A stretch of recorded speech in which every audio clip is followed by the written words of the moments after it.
I'm Mimi, the CEO and founder of MB Social. Today and every week, you'll hear from me and my dear friend, Dr. Dustin Portella. Thank you, Mimi. I'm Dr. Dustin Portella, and we have been friends for a long time. I'm a board-certified dermatologist. I practice in Boise, Idaho. I've got my own practice here, and I have been on social media since about the end of 2019 and grown on TikTok, Instagram, YouTube, Pinterest, Facebook. Basically, if there's a platform, I'm on it. And I've been asked by countless colleagues about how to do the things that I've done on social media because it's been a fun creative outlet as well as just an opportunity to diversify the things that you do in the practice in a crazy medical system that we're all trying to survive in. If we're starting with the background, I think it's super interesting to hear how we met because Dustin's on all social media and I follow him on all things social media. We can say a little bit of a fangirl when we met. I am the founder of a social media agency, which I started actually 10 years ago. We're celebrating our 10-year anniversary, which is actually really incredible. But it really started from this passion also of social media, but I'm on the other side of it. I'm helping to run big pages, and we have a team that manages some of your favorite beauty brands. We're the ones commenting, liking, and that's what led us actually to meet. I'm going to call you Dustin. Is that okay? Yeah, please. We're informal here. So Dustin and I met, and actually, I don't know if you know this, but I think I had a little bit of a fangirl moment because I couldn't believe that you, this influencer, would want to reach out to me. It was very humbling. Yeah, I felt I was in over my head. I was like, oh, this is a big company and man, I need help. I need help on social media. I think the first time that we connected was probably the first social media project that I did after I had started to grow on TikTok and Instagram a little bit is I think I was doing a story takeover for CeraVe. And I'd worked with you and your team to get the credentials to log into the CeraVe Instagram. And maybe it was a live event or something like that. But I recognized that when I was emailing back and forth, it was coming from MB Social. And I didn't understand the whole world of, companies hire other companies to help manage their communities on social media. And we had connected and talked there. And I think I asked you, it's like, hey, do you guys do this for like regular people? Like, is that something I could have you do someday? Because I'm like starting to get kind of busy. I'm running a practice. Social media is growing. And you said, you of course said, yeah, we can absolutely do that. And then kind of left it there for a few months until things just got crazy busy for me. Well, yeah, no, I think first of all, it's a spoiler alert. I think a lot of brands would like people to think that they actually do the work, that they're behind the account. So they are. They are the ones also making the decisions. But yeah, when it was during COVID, we started working with CeraVe and they were doing a lot of skin chats. So a lot of Instagram lives. And we had to work with we got the opportunity to and had the pleasure of working with and meeting a lot of dermatologists that were doing these skin chats. And I actually do remember it's like working on like documents to find the questions for you, partnering with you, making sure you knew everything that was going on for the skin chat. But really though, I had this like awe of, wow, how I have the privilege and I'm so excited to be able to talk to this person. So I don't think I've ever told you that. No, I didn't know that. Yeah, I was really flattered. And I think quite nervous then, but it was kismet and great timing because really I think if you think about like where you started then and to where you are now, it's just unbelievable. Yeah, it's been a wild journey. And really, I think people sometimes are surprised that none of it was intentional. Like I didn't go into social media planning to do anything that I've done. No, I mean, I think you started just as like marketing, scrappy marketing, right? Yeah, it was really just scrappy marketing. When I came out of residency, I took a job with another clinic and it turned out to be a really bad situation, which unfortunately is not an uncommon story in the medical world where people are, their contract isn't what they thought it would be. Or in my case, the individual wanted to change the terms of the contract, which I didn't agree to. And so I knew that I had to leave that job and I opened my own clinic at a time in my career when I wasn't planning to do that. And I was in this situation where I couldn't even afford to pay myself. I was traveling out of state to work for another clinic to make money, to pay my bills. And every dime that was coming into the practice was just paying my staff and paying my loans. And I turned to social media as a way of free marketing. And I just wanted to be able to post videos or pictures, and I had no strategy. And I just wanted to start posting and hoping that somebody in my local area might see it and come into the clinic so that I could treat their acne or a wart or whatever they might have.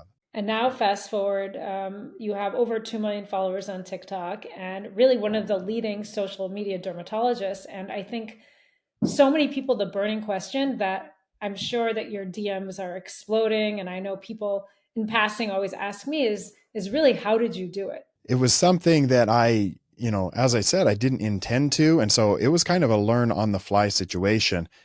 When I go back to like who I was in high school or college, I was just focused on school and sports. I had no interest in any type of creative endeavor. I didn't take art. I didn't take theater. I didn't take, video editing or anything. But what I found is that as I started to create content, I really enjoyed the process of it.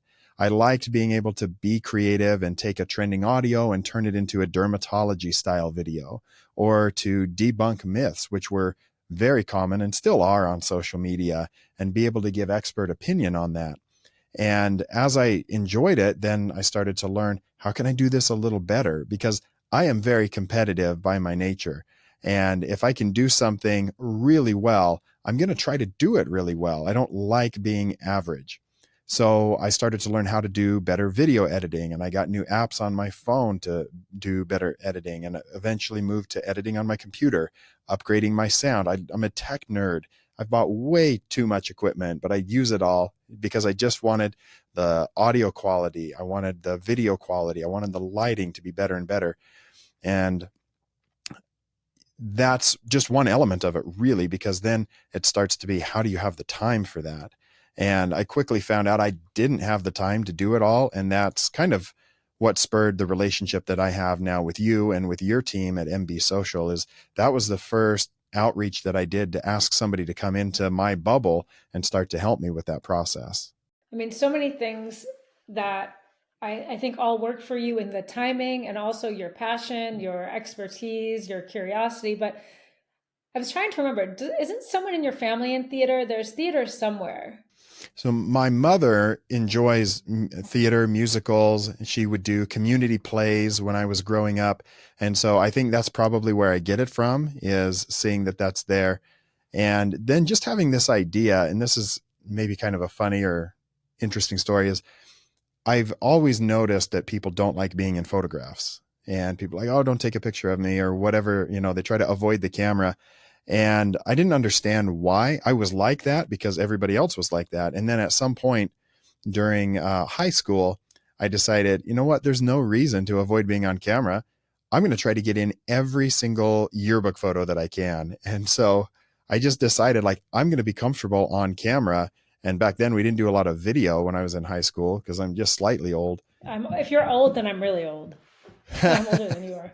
So I was in the, of course, like the basketball team photo and the track team photo, but then I snuck into like the theater photo and the debate club photo. And I would just try to get in everything that I could. And if the yearbook photographer was out, I was trying to jump in the photo. And it was almost a game between a friend and I. And I just learned that we're always more critical of ourselves when it comes to being on camera or being seen or being heard. And most people don't really care. And so I realized I don't have to have inhibitions around that. And that helped me to get on camera when it came time for social media. Because you already were good at like photobombing and spamming. Yeah, it starts somewhere. It does start somewhere. Wait, that's so cool. I didn't even know that. But like even now, and I'm sure when you started, you didn't realize that you were like onto a thing, because it was a means to an end.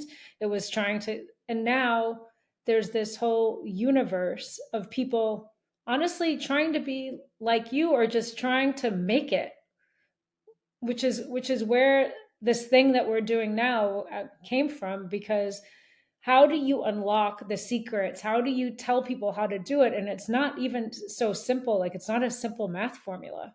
Yeah, it's really not a simple formula. And there's certainly highs and lows, even in my own social media journey, where you think the algorithm hates you and all of a sudden now your views are great. And there is, some finesse to it. There's some mystery to it. But the ultimate things that I've learned is that being creative, trying new things, being willing to take risks, and then just doing it consistently and for the right reasons are the main things that I see lead people to success when it comes to social media. For sure, and I think the right reasons is huge. And then even the domain that you're in is it's a lane in of itself, in the medical field, and physicians or people who are going to school to become a medical professional. You go from undergrad, taking your biology classes, through a medical school, through your residency, through your fellowship. Social media and marketing is not part of the core curriculum. No, I mean, I never learned anything about it. In fact, most of the time in medical school, this was my experience and probably that of many students, is they tell you don't be on social media. And there's some wisdom to that, because if you're, potentially going to post things that could be controversial, you want to be opinionated, that could come back to bite you. It could come back to haunt you in some way.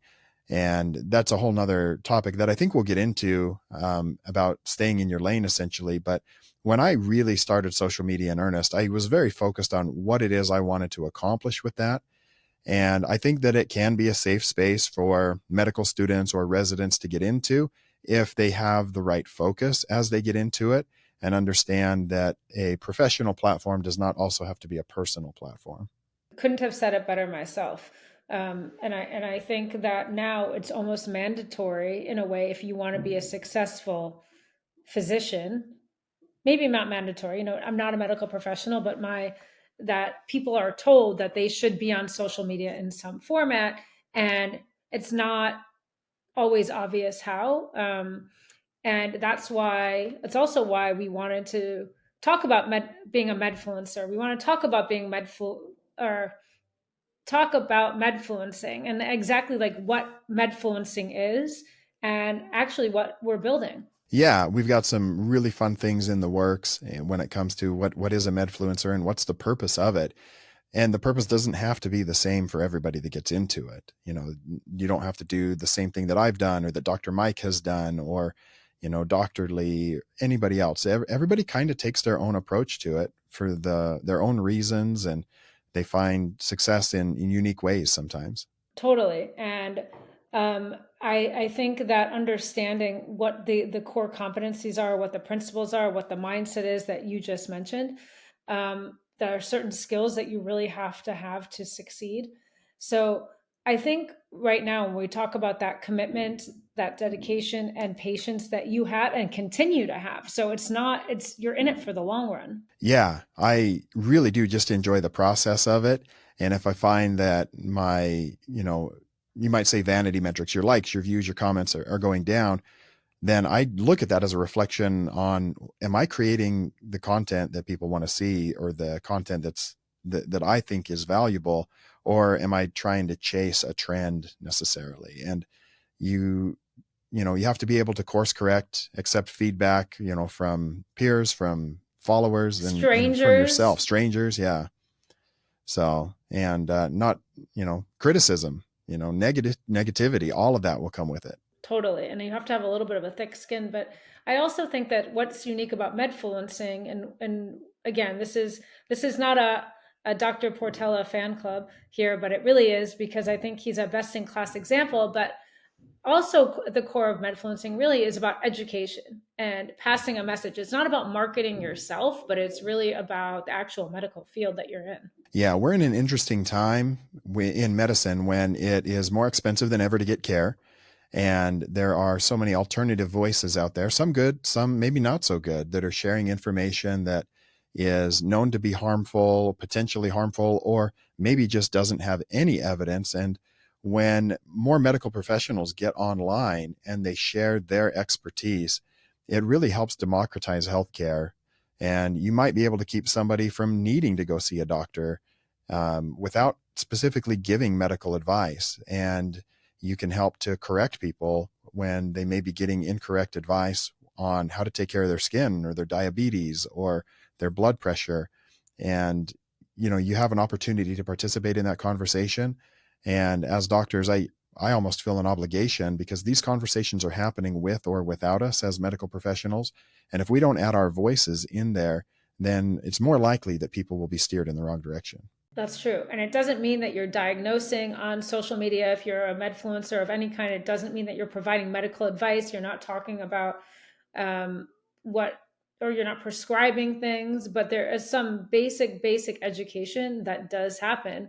And it also helps you establish your credibility at the same time. Yeah, it does. Patients are turning online for health information more and more, whether it's Dr. Google, WebMD, or now these, Chat GPT style things where they're typing in their diagnoses. So they're turning online for these things. And TikTok has turned into a huge search engine where people will go and they'll search their condition or they'll search, their symptoms.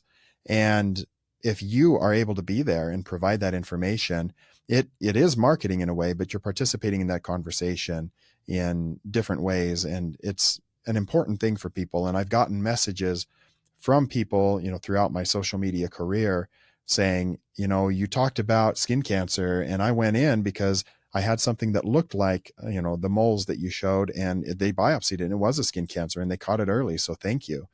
And you have the impact for good in a lot of cases. That's actually true, because I actually just saw someone post about a melanoma that they found, that they didn't think that it was cancerous, and they went and got it checked. And so that was like their PSA, and that was just from your average person. So the fact that when a doctor or somebody else can pass a similar message, but even give you more telltale signs, not that now it's going to be fear mongering that everybody is going to be self-diagnosing because they saw something on TikTok. But I think it's really important to be able to even like debunk that misinformation that we're talking about. Dustin and I spoke on a panel recently, and really we're diving into the proliferation of all the misinformation that's happening on TikTok. People think of themselves as skincare experts just because they came up with some kind of hack, some sort of new way of I don't know, creating a benefit from your household items. Yeah. I remember there's a big influencer on TikTok and Instagram, and she's really a very lovely person, very sweet, but she posted a video on how you should get rid of all of your acne stuff and just use Head and Shoulders as a face wash. And Head and Shoulders can treat some things, obviously, but within the next week or two, Head and Shoulders was like sold out everywhere. And Are that's you clearly, serious? yeah, that's not going to be the acne solution for a lot of people. And so as dermatologist myself and several other people made videos about why this might work for some people, but no, most of you probably shouldn't be throwing out your acne treatments. And so those are those kinds of opportunities where most people aren't going to be harmed by the bad information, but there needs to be more context given. Though I'll tell you one that really sat with me was this SPF one, where someone did contour lines of how they wanted it to appear by using SPF. And a part of me thought that was brilliant, but crazy at the same time. But I wonder actually how many people took them up on that and did it. Yeah, I'm sure those videos were very popular. So I'm sure it influenced a lot of people to give that a try and probably saw some funny tan lines and burns. I can only even imagine. But the things that people come up with is like ridiculous. The other thing that I think is really cool and impressive, and you talk about people who are buying Head and Shoulders, but like you have a community of people that follow you, literally millions. What is that like? Like are they coming to you for advice? Are they like your cheerleaders? How does that work? A lot of people get into social media and they do focus on those vanity metrics, like how many followers you have, how many likes or views you're getting on a video, how many comments. And those things are a measure of success on social media, but they, will go up and down. I think the most valuable thing that somebody can do is to build a community through social media. And a community is really going to be those people that are your true fans, people that look to you for advice consistently, or when they see a video that has some viral phenomenon on it, they're not going to go jump and do that. They're going to tag you in the video and they're going to ask you to respond to it. And they're going to send you a direct messages. Yeah. Yeah.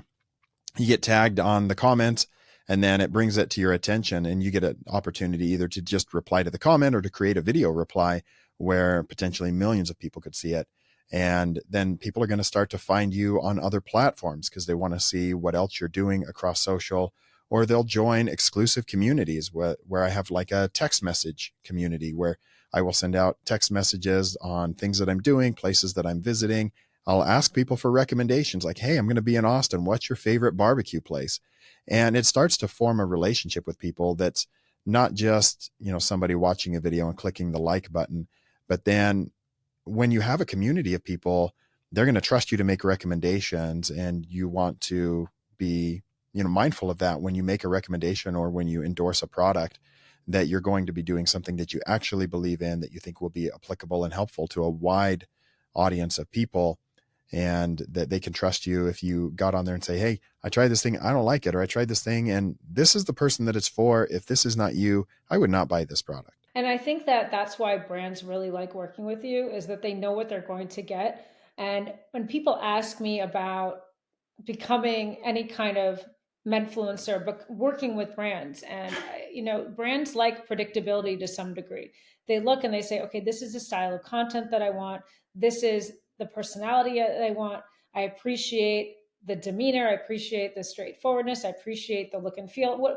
Whatever it may be, the views, the way he interacts with his community. But brands want that predictability. And I think that you offer that they know what they can get. I think also, I always joke with people that from your social media, I would never know if you like vanilla or chocolate ice cream, because, and we'll definitely talk more about this, is that you stay in your lane, that you provide that same level of care that you do in the office to your community. Yeah, that's a very important thing, for me, is to be able to create the type of trust on social media that I would want my patients to feel when they come into the office. But I think the brand sense that too. And I think that's also probably why you are as coveted as you are. And let me ask you a question. Speaking of being coveted and your community, do you have people coming to the office because they saw you on social? Like, are people traveling to Boise? Most of the people already live in the area. I think that dermatology is a little bit unique in that it's not the type of thing you travel for most of the time. It does happen where people may travel, a couple hours within the state, but we have a lot of rural area as well. Whereas if people are going to go get a mommy makeover, they're going to research that and they're willing to travel out of state to the best plastic surgeon. And plastic surgeons, this is my assessment, and sorry if there's any plastic surgeons listening, but I think it's a more of a cliquey community where there's perceived to be more competition between professionals, whether it's locally or even nationally, where people bill themselves as the best in the nation at something, and they want people to travel to them. And when somebody reaches out to me from Indiana and says, hey, can I come to your office and get treatment for this? I just straight up tell them no, because I can refer you to an excellent board certified dermatologist in your area.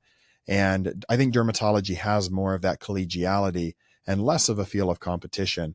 But we certainly get people in the area that come in because they saw me on social media, or, of course, the word of mouth from family members. A lot of my patients come in first, and then they find me on social media the next time they're browsing YouTube or something like that. So it does happen, but I don't think it's as frequent as people might guess when you have a large social media following, at least in the dermatology field.